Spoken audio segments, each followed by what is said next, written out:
Two federal agents ride the elevator when a young man steps in. His boldness is unsettling. Just then, another officer enters. The story begins in a bustling FBI office. Most of the agents are present. We meet Ray, an investigator seated with his partner Jess. She's presenting him with a few case files. We're also introduced to Bumpy, another colleague, and Cypher, a tech specialist. After a brief exchange, Ray heads into another room and meets Claire, a new recruit. Claire is striking. We can't help but stare. His eyes fall on her engagement ring. Still, he chats with her and learns she's with the LAPD. Just as he's leaving, news breaks. A young woman's body has been found near the river. Everyone's attention shifts. They head out.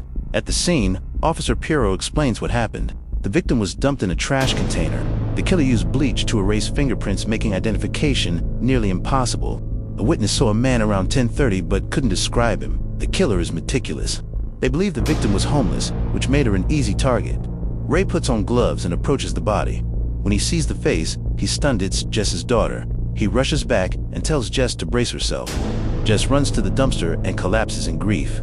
The department is shaken. This isn't just another case. Back at the office, we learn the victim's name, Caroline. Bumpy reports that a gray van was spotted near the scene and left shortly after. It had been reported stolen 3 days earlier. Now, they're focused on tracking it down. Jess is emotionally shattered. Ray asks if Caroline mentioned where she was going. Jess says she never leaves without telling her. Later, Jess tells Ray she's leaving LA. She needs space. Ray understands and offers to help her pack. While packing, he finds a photo of Caroline. A young man is staring at her intently. Ray feels uneasy. He asks Jess if she knows him. She doesn't. He flips through more photos. Jess asks for them. She agrees. Ray takes the photo to the station and asks Bumpy to investigate the young man. Bumpy notes that most people in the photo are from their own office. He questions them one by one. No one recognizes the man. Frustrated, Ray says, "Someone shows up at our party and nobody knows him." He turns to facial recognition software. Cypher walks in and questions him. "You're just an investigator from the counter-tour unit. You're not authorized to work homicide. If the department finds out, your job's on the line." Ray replies, "I don't care. One of our own lost her daughter, and we're just sitting here. I'll find him no matter what." While they argue, the software flags the young man. He lives near the site where Caroline was killed. There's also a potential terror link. Ray takes a report to his superior, Morales. Morales says, "You can't pursue this. I won't authorize it. I'll pass it to the officer in charge." Before Ray leaves, Claire asks how Jess is doing. She's hanging in there. He replies, then Cypher bursts in. "We've got the suspect. His name's Gonzala. He's at the station." Ray is confused. How did this happen so fast? Why wasn't he informed? He goes to see Gonzala and tells the officers to keep it quiet. But when he meets Gonzala, he realizes this isn't the man from the photo. During interrogation, it's revealed that Cypher framed Gonzala. He had nothing to do with Caroline's death.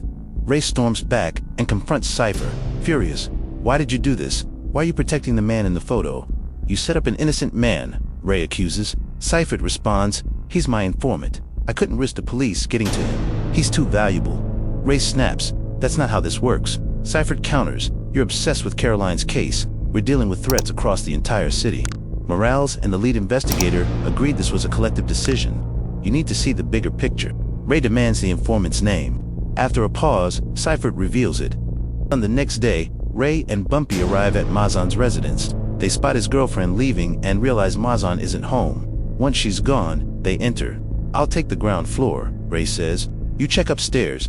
They search the house thoroughly but find nothing until Ray picks up a comic book. Its story is disturbing. A young man repeatedly proposes to a girl, and when she rejects him, he abducts and kills her. Ray is unsettled.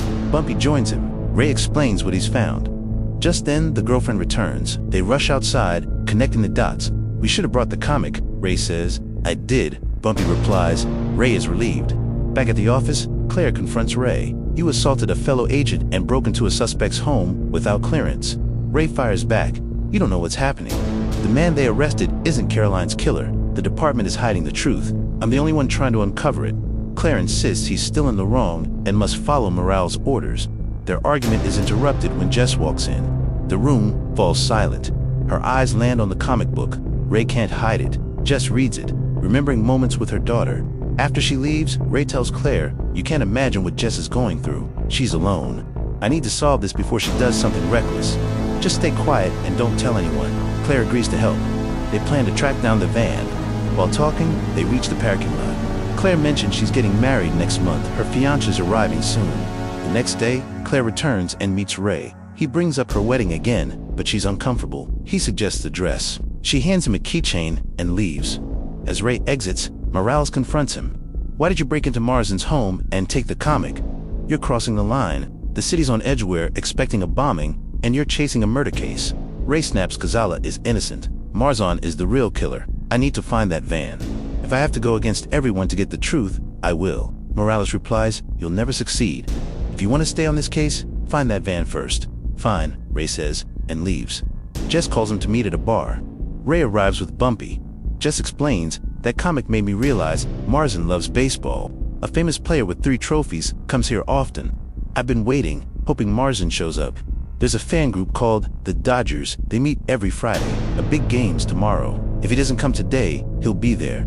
The next day, they head to the stadium. Everyone has Marsden's photo-long hair, distinct features. They search the crowd. Soon, they spot him. Ray and Bumpy give chase. Marsden runs fast. Bumpy jumps a wall and breaks his leg. Ray keeps going and finally catches him. Back at the station, Claire is furious. You disrupted a public event. You're off the case. Release Marzon before Morales finds out. Ray pleads, just one interrogation. If he's innocent, I'll let him go. Claire agrees. Ray begins. Why did you kill Caroline? Marsden denies it. I didn't kill anyone. Then why run? I'm an informant. I didn't know you were cops. Ray keeps pressing, but Marsden deflects every question. His calm demeanor is unnerving. He knows Ray can't touch him. Claire enters. As she speaks to Ray, she notices her shirt is partly unbuttoned. Catches him stealing glances. Her suspicion grows. She changes tactics. Caroline was an athlete. Her bones were strong. Whoever killed her shattered them. You don't look capable. Look at your hands. She continues. The killer used chloroform to erase prints. That takes planning. Caroline was raped with a 9-inch object. You don't seem like someone who could do that. Her words cut deep. Marzon snaps. Enraged, he pulls down his pants. Still think I'm small. He curses Claire and strikes her. Ray attacks Marzon in his rage. Marzon has practically confessed, but the moment is short-lived. Morales enters and pulls Ray aside. Release him. Ray is stunned. He admitted it. Morales replies coldly, you assaulted him. You're lucky you're not facing charges. He's an informant. We need him. Ray realizes Marzon is protected. In the elevator, they run into Jess. She's figured it out too. Marzon is the killer. Ray mutters, do what you want. Jess replies, I'm not stupid. If I kill him, I go to prison. Outside, they watch Marzon walk free. Soon after, Claire and Ray find the van. Inside, bleach key evidence, but before they can secure it, the van is torched. Ray knows Morales did it to bury the case. Devastated, he tells Claire he's done and walks away. 13 years pass. Claire moves on. Ray never stops. He spends years chasing the truth, determined to find Marsden. Back at the department, he reunites with old faces. Seifert mocks him, flaunting his promotions. Ray is stuck in the past. Then he learns the new general is Claire. Their reunion stirs old feelings. He admits he never really let go of the case. Jess joins them. They agree. This is their last chance. If justice slips away again, Jess says, I'll kill him myself. The team regroups. They learn Marsden now goes by a new name and attends horse races. At the track, Ray spots him. A chase begins, but Ray, older now, collapses. Marsden escapes again. Claire urges him to let go. She confesses she once loved him. But Ray can't stop. When Louise tips him off, Ray goes alone. He's ambushed and knocked out. When he wakes, Marsden Beckwith stands before him, denying everything. A shootout erupts when backup arrives. In the chaos, Seifert is killed and Beckwith slips away once again. Ray is shattered. Later, Claire tries to comfort him, reminding him that some things, like their own lost love, are beyond anyone's control. Her husband, Alice, quietly admits he's always known Claire loved Ray and walks away. Then Jess reveals her secret. Years ago, after Ray left, she tracked down Marsden, killed him, and buried the body. She wanted revenge but kept it hidden, letting Ray torture himself for over a decade. Ray is speechless. Jess explains, I didn't want him to die like everyone else. I wanted his soul to suffer. But Ray senses she's still hiding something. The next day, he follows her. What he discovers is horrifying. Marzon isn't dead. Jess has kept him imprisoned in a hidden room for years, feeding him scraps, letting him rot in isolation. When Marsden sees Ray, he begs, please, end it. I've prayed for forgiveness every day. Just kill me. Jess's punishment has been far worse than death. Ray pulls out his gun but doesn't fire. Instead, he walks outside and begins digging a grave. Jess understands. She enters the room and finally ends Marston's suffering. In that moment, everyone is released. Marston from his living nightmare, Jess from the torment of reliving her sister's death every time she fed him, and Ray from the guilt that haunted him for 13 years. Justice, at last, has been served. And that's the end of the movie. Please subscribe to my channel. It would mean the world to me. Also, remember to like the video and gently touch on the bell icon to receive a notification whenever I release a new video. While you are at it, leave a comment too, and I will see you in the next video.